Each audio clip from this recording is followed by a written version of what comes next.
मित्रांनो बघू शकतात जितना या मुंबई बिंजोडला सर्व कुट्टी सप्लाय होते. आज या ठिकाणी आपण आलेलो आहे विजिट द्यायला आणि इथं बघा नुसता ढीक पडलेला आहे कुट्टीचा.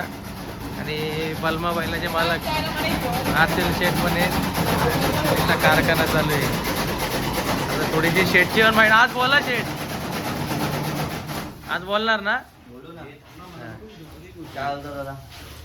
तर नमस्कार मित्रांनो, आज आपण कुट्टीच्या दुकानात भेट द्यायला आलोय. दादा नमस्कार. नमस्कार. तुमची ओळख द्या ना. माझं नाव आहे अब्रार रियाज बुबेरे, गोरेगावचा राहणार आहे मी. आपली इकडे गोरेगाव मध्ये कुट्टीची दुकान आहे. ही आपल्याकडे कुट्टी भेटतो.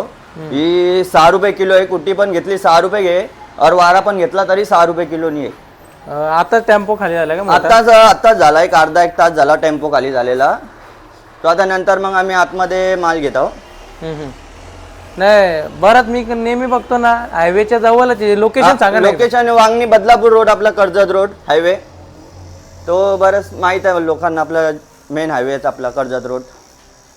आपल्या दुकानातून म्हणजे बरेचसे मोठ्या मोठ्या गाडा मालकांनी इथनं कुट्टी नेतात, नेहमी नेतात. बरेचसे आपले जे मोठाले जे बैला मालक आहेत, मथुर सारखा झाला, आपल्या हाडण्यासारखे झाले, हे समदे भुंगा वगैरे आपले मिलिंद शेठ पाटील, हे समदे आपल्या इकडनं कुट्टी नेतात.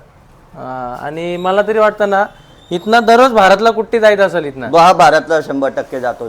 त्यांचे आहेत त्यांची माणसं, आपला उत्तम शेठ ते पाठवतात त्यांच्या माणसांना.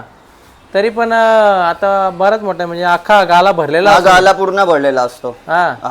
तरी पण एक किती कुट्टी जायचं असेल अजून? आपली तरी पण 3.5 ते 4 टनाच्या आसपास आपली डेली रोजची सेलिंग आहे. मित्रांनो आता आपण बघू शकता ना कुट्टी घ्यायसाठी इथं बरेच जण आलेले आहेत. इथे लाईनच लागलेली म्हणजे आता लाईनच ते आपले जे आपले आपले भरतात ते आपण कुठे चालू केली ना, कोणी आपले थांबत नाही, जे आपले आपले भरून घेतात असा विषय. आता ही किती बस? ही 25 किलोची बॅग आहे. हिच्यामध्ये 50 किलो जशी पिशवी असेल तसं आपण बसवतो. असं एक बाईक वरती किती जाईल? एक बाईक वरती 40 किलो जाऊ शकतो. आणि विचार झाला ना तर आता तुमच्या डायरेक्ट टेम्पोत उतरत असेल? टेम्पो. एक दिवस आर आपल्याकडे 2 पिकअप येतात और नेहमीचे एक ते चालूच आहे आपल्याकडे. कुठनं येतो तो माल? हे आले फाटा इकडनं जुन्नर उत्तर वगैरे तिकडनं येतो. आणि मशीनची कॅपॅसिटी वगैरे कसं काय? मशीनची कॅपॅसिटी बोलला तर आपली सिंगल फेज घरच्या लाईटनी चालतोय. ती 2 HP ची मोटर आहे ना. आपली 3 ब्लेडाची मशीन आहे. तुमचा एकदा नंबर सांगून द्या ना, म्हणजे कुणाला यायचं असेल तर. आपला नंबर 7798384673. कुट्टीचा अजून विचार झाला ना तर आता ही मला तर वाटतं काल रात्रीचीच कुट्टी आहे. ही संध्याकाळची आलेली आहे. आता सकाळी एकेला आपल्याला 800 किलो द्यायचे लागतो. ते त्याला दिल्यानंतर आपली हा गाडी बाहेर खाली झाले. आता गिऱ्हाईकी थोडी कमी झाली का आम्ही हा माल आतमध्ये घेऊ, तो आपण दुसरी गाडी यायला रेडी ठेवतो. असा ही सगळी रिटेल साठी आहे का सगळी? हा. बघू दाखव ना मला पूर्ण, म्हणजे ढीक दाखव ना कसं काय. कसं हे बघा ना, हे आपली आहे समजा वारा आपला इकडे पडतो अशी. ही गुंडी येतो. आता ही जवळ आपली गुंडी आपली 3-3.5-4 किलोची गुंडी असतो. असा हे बघा 3.5 बरोबर बोला. हे बघा असे बॅग आम्ही बांधतो. जी आमची ऑर्डर असेल ती बांधून ठेवतो. मग तो आपले येऊन घेऊन जातात. आपली गाडी पण आहे छोटा हत्ती टेम्पो. ते आम्ही बदलापूरमध्ये मानकिवलीमध्ये पण सेलिंग करतो. आता पुढच्या महिन्यात जानेवारीपासून ती चालू होईल. Home delivery. Home delivery. अजून ना विचार झाला ना तर तुम्हाला बरीचशी कुट्टी लागत असेल. आता टेम्पो वगैरे येतात तर सगळं आता तुम्हाला मॅनेजमेंट वगैरे कसा काय सगळा?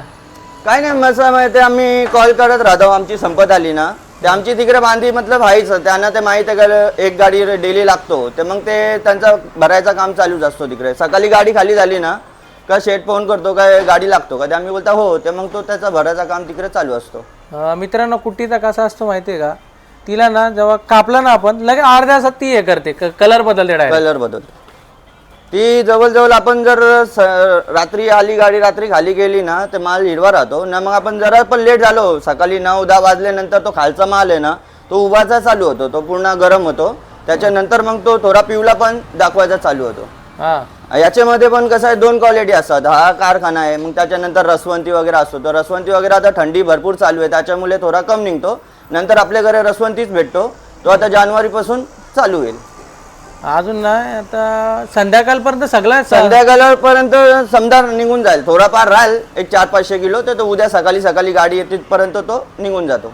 आणि तुम्ही बोला ना का स्टार्टिंगला 800 किलो कुट्टी 800 किलो भरपूर मोठी लागते. म्हणजे कुठं कोण नेते एवढे? आपले अंबरनाथचे आहेत ते, आताच जवळजवळ 1.5 ते 2 महिने झाले ते आलेले आहे. ते त्यांना जवळजवळ आपल्याला 800 किलो सकाळी द्यायला लागतो. हा. ते 8 वाजता ते इकडे येतात. नाही मी तर बघतो ना मित्रांनो, इथे बरेचसे गिरायक ना बांधलेले आहेत त्यांचे कंटिन्यू. काय माल उलट त्यांच्याकडनं संपतो माल लवकर संपतो. आणि म्हणजे नाराज, काही जण नाराज पण होणार. नाराज होतात, भरपूर होतात नाराज. मग काय आता आपल्याला कुठून तरी आपण ऍडजस्ट करतो. आपण काय पण करून आपण बैलांसाठी मशीनसाठी आहे ना, काय पण करून आपण माल कुठून तरी कसा तरी आपण अवेलेबल ठेवतो. आता मित्रांनो बघायला गेला तुम्हाला हा ढीक दाखवतो बघा. आज थोडा नाहीच आहे, बराच मोठा ढीक आहे. ये ना इकडं बाहेर आहे थोडा, बराच मोठा आहे. मला तर वाटतं दुकानात पण मावणार नाही एवढी. हा 3.5 टन माल आहे. 3.5 टन. दररोज किती टन उतरतो? यो आता एक गाडीमध्ये 3.5 टनाच्या आसपास येतो. 2 आले ते मग 7 टन होतो. तर एक दिवस आपली एक गाडी येतो, ते त्याच्यामुळे आपला 3.5-4 टनाच्या आसपास मतलब येतोय गाडीमध्ये असं. आणि मित्रांनो ना हायवेच्या जवळच लोकेशन आहे बघा, एकदम स्पॉट वरती. मला वाटतं शर्तीच्या दिवशी तुला शर्तीच्या दिवशी जाताना आपल्याला पिशव्या वगैरे देऊन जातात. मग येताना पण जे बाहेरचे डोंबिवली वगैरेचे आहेत ते थांबून इकडनं वारा वगैरे घेऊन जातात. नाही क्वालिटी वाला माल भेटतो 100%. क्वालिटी. चालेल दादा, नक्कीच कुणाला तरी यायचं असेल तुमच्याकडे येतील आणि तुमच्याकडे सर्व माल घेतील. हो चालेल.